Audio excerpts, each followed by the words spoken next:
खान साहब जब उधर अमेरिका में गए थे और वहां पर जलसे से खिताब कर रहे थे तो उन्होंने कहा कि ऑपोजिशन मुझसे सिर्फ 3 लफ्ज सुनना चाहती है, NRO, लेकिन ये 3 लफ्ज नहीं मिलेंगे। लेकिन मंगल को एक सदारती ऑर्डिनेंस जारी किया है सदर आरिफ अलवी साहब ने, और वलीद इकबाल साहब आपसे उसकी इंफॉर्मेशन खुसूसी तौर पर मैं शेयर करूंगा और बाकी मेहमान भी सुन रहे हैं।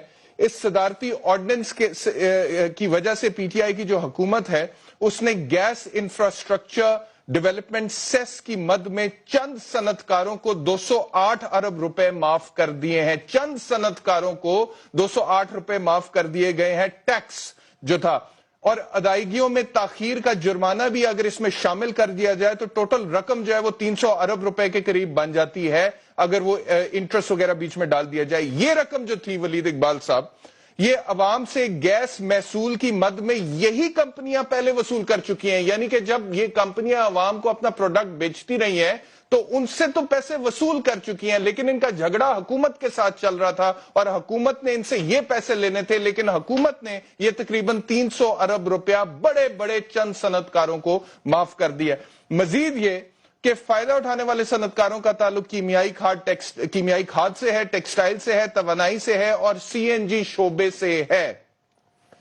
एक इंटरेस्टिंग फैक्ट मैं अगर आपसे शेयर करूं, 1971 से लेकर 2009 तक मुल्की तारीख में माफ किए गए जितने भी कर्जे हैं उनका मजमूई हुजम जो है वो 256 अरब रुपए है, जबकि one single ordinance pass by the president of Islamic Republic of Pakistan इसको क्रॉस करता है। जो 1971 से लेके 2009 तक कर्जे माफ हुए वो 256 अरब रुपए थे, लेकिन सदर पाकिस्तान आरिफ अलवी साहब ने मंगल को जो NRO, मैं तो कहूंगा, अब अगर ये NRO नहीं है तो वलीद इकबाल साहब मुझे बता दीजिए, 300 अरब रुपया माफ किया। अच्छा, ये जो माफ किए गए वाजिबात हैं 2019 और 2020 का जो बजट दिया पाकिस्तान तहरीक इंसाफ की हुकूमत ने, उसमें जो टैक्स अवाम से इकट्ठा करना है वो कुल टैक्स 734 अरब रुपए था, और अगर 300 अरब का अमाउंट जो है उसके सामने रखा जाए तो ये कुल टैक्स का 41% बनता है। तो वलीद इकबाल साहब, मेरे आपसे 2 सवाल हैं। पॉलिसी क्या है? गरीब से टैक्स इकट्ठा किया जाए, मुतवस्सित तबके से टैक्स इकट्ठा किया जाए और अमीर लोगों को टैक्स माफ कर दिया जाए, या ये NRO है? आप तो बड़े क्लियर थे कि हम NRO नहीं करेंगे, तो क्यों माफ किया गया? ये सदारती ऑर्डिनेंस है, मैं आपको दिखा रहा हूं स्क्रीन पर। वलीद साहब, नहीं क्या दिखा रहे हैं मुझे? एक सेकंड, आप बैरिस्टर हैं बाय द वे? आप बैरिस्टर हैं? मैं अगर आपको नहीं पता तो आपकी, अगर आप मैं बता रहा हूँ, मैं बता देता हूँ, मुझे ताज्जुब हो रहा है इस पे, मुझे ताज्जुब हो रहा है, मुझे हैरत ज़दा हूँ। मैं इसलिए कह रहा हूँ कि आप वकील हैं? जी मैं हूँ। आप बताएं, आप पहले कुछ भी हूँ, मैं कुछ भी नहीं हूँ जी, मैं तो एक आम शहरी हूँ, आपने बुला लिया है भाई। मैं इसलिए पूछ रहा हूँ कि नहीं, मुझे सेनेटर है इसीलिए यहाँ पे बैठे हैं ना, आप वकील हैं, सेनेटर है। मैं आपसे सवाल पूछ रहा हूँ कि 300 अरब रुपया माफ हुआ है? मैं सवाल पूछ रहा हूँ, मैं जवाब देना चाहता हूँ, मैं जवाब देना चाहता हूँ, मैं इसलिए जवाब देना चाहता हूँ। नहीं, एक मेरी जात पे ना है ना, इस चीज का जवाब दीजिए सर, इस चीज का जवाब दे रहा हूँ भाई। मैं कह रहा हूँ, मैं मुझे छोड़ दे, यार इस बात पे मैं इसलिए कह रहा हूं क्योंकि यहाँ करते रहे हैं आप इतनी देर, और आपको ये पता नहीं कि एक इंफ्रास्ट्रक्चर डेवलपमेंट चार्ज क्या होता है, से बात करें, गैर कानूनी तमीज से बात करें। आप इलामा इकबाल के पोते, आप इलामा इकबाल, मैं इसलिए तो कह रहा हूं कि मुझे आप ताने दे रहे हैं। प्लीज सॉरी, मैं इसलिए तो कह रहा हूं कि फैमिली बैकग्राउंड देखिए, लिसन टू मी, नहीं तो लिसन टू मी, अपना स्ट्रक्चर देखें, अपनी फैमिली बैकग्राउंड देखें, अपने दादा को देखें, अपने वालिद साहब को देखें, अपनी वालदा को देखें, इस तरह की जुबान इस्तेमाल ना करें और पर्सनल ना हो। नहीं तो मैं इसलिए कह रहा हूं कि मैं अपनी जो आप नहीं जवाब मैं दूंगा, मैं मुझे इसलिए ताज्जुब है, मैं शॉक्ड हूं। और जब से आप सेनेटर बने हैं तब से आपका भी दिमाग किसी और लेवल पे चला गया सर। वैसे तो ठीक है ना, ठीक है, कोई बात नहीं, तो फिर मुझे ना कहे कि मेरी बात कैसी है। वलीद इकबाल साहब, मैंने आपको देखा है पाकिस्तान तहरीक इंसाफ का टिकट लेने के लिए आप लाइन में खड़े होते थे, लाइन में खड़े होते थे आप, ठीक है ना जी, ये मैरियट में। तो बताएंगे यार ये आपकी और मेरी तूतुमा में होगी, यहाँ पे क्या बात हो रहा है जी सर?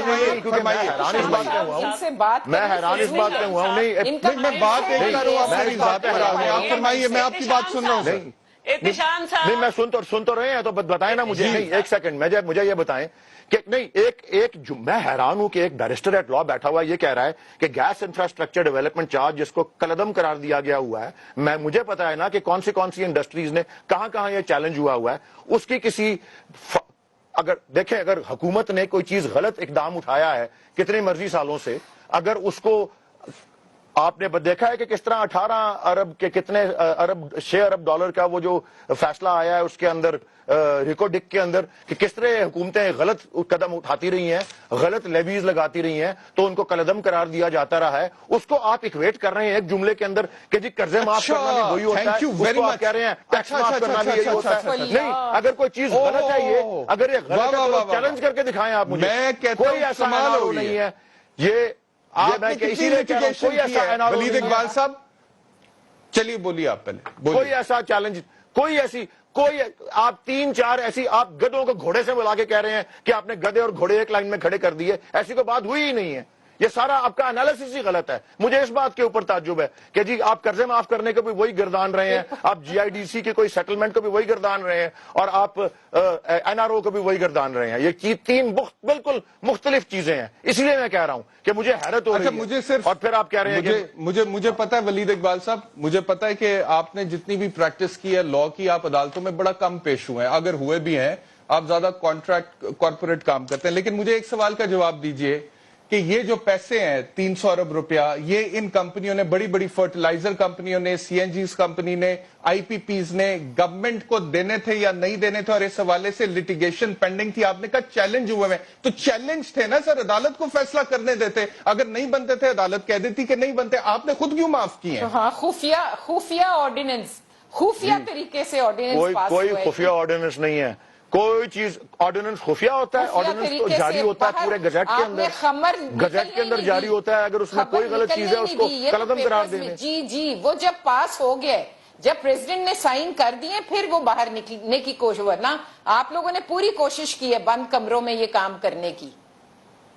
آرڈیننس کوئی بند کمروں کا کام ہوتا ہے؟ آرڈیننس تو گزٹ کے اندر شائع ہوتا ہے. مجھے اس بات پہ حیرانی ہے. احتشام صاحب ذرا نام لیں تو سر اسی لیے تو میں پوچھ رہا ہوں. ٹھیک ہے، میں نہیں کہتا جن کو فائدہ ہوا ہے. یہ میرے نام لیں آپ پلیز. آپ پورا تجزیہ کریں کہ گیس انفراسٹرکچر GIDC کے اوپر کیا کیا فیصلے آ چکے ہیں اور کیا کیا اس کے اوپر چیزیں ہو چکی ہوئی ہیں. آپ خود جائزہ لے لیں ان چیزوں کا. کوئی تعلق ان کا قرضوں سے نہیں ہے، کوئی تعلق اس کا NRO سے نہیں ہے، میرا ایک کوئی سوال تعلق آپ ان سے، کا پھر میں ٹیکسز سے نہیں ہے. انشاءاللہ رضا صاحبہ بڑی دیر سے خاموش ہے، میں نے ان کی طرف بھی جانا ہے. جب یہ پاکستان مسلم لیگ نواز کی حکومت آئی تھی اور اسحاق ڈار صاحب نے تقریباً کوئی 400 ارب کے قریب سرکولر ڈیٹ کم کرنے کے لیے پیسے دیے تھے، تو آپ لوگوں نے کہا تھا یہ پیسہ اس نے کیسے دیا ہے، اس کا تو پراپر آڈٹ ہونا چاہیے تھا. میں آپ سے یہ سوال کر رہا ہوں کہ یہ گورنمنٹ کا کلیم تھا ان کمپنیوں کے خلاف. اور دوسری بات میں آپ کو ایک اور بتا دوں، آپ مجھ سے پوچھ رہے ہیں، میں بیرسٹر ہوں، یہ جن کمپنیوں کو پیسے معاف ہوئے 300 ارب، ان میں سے کافی لوگ جو اونرز ہیں ان کمپنیوں کے، وہ آپ کی حکومت میں بیٹھے ہوئے ہیں، وہ آپ کی کابینہ میں بیٹھے ہوئے ہیں. کانفلکٹ آف انٹرسٹ بھی ہے جس کی آپ لوگ بات کرتے تھے، خان صاحب بات کرتے تھے. تو مجھے یہ بتائیں کہ اس کا آڈٹ نہیں ہونا چاہیے تھا، کیس سے فیصلہ نہیں آنا چاہیے تھا؟ میں یہ کہہ رہا ہوں جی کوئی چیز ناجائز اگر اٹھائی گئی ہے، نہیں آپ کہہ رہے ہیں، آپ اپنی اسیسمنٹ کر لیں کہ یہ فیصلہ صحیح ہے یا غلط ہے. اور کون سے لوگ بیٹھے ہیں ابھی ایک پروگرام کے اندر؟ غلط ہے. ابھی ایک پروگرام میں کہہ رہے ہیں کیا ارجنسی تھی؟ مجھے اگر غلط ہے تو جائیں چیلنج کریں، غلط ہے تو چیلنج کریں، بتائیں آپ کے کیا اس کے اوپر گراؤنڈز ہیں، بتائیں چیلنج کریں. غلط ہے تو چیلنج کریں. کوئی خفیہ گزٹ کے اندر شائع ہوا ہے، جائیں چیلنج کریں اس کو. ٹھیک ہے.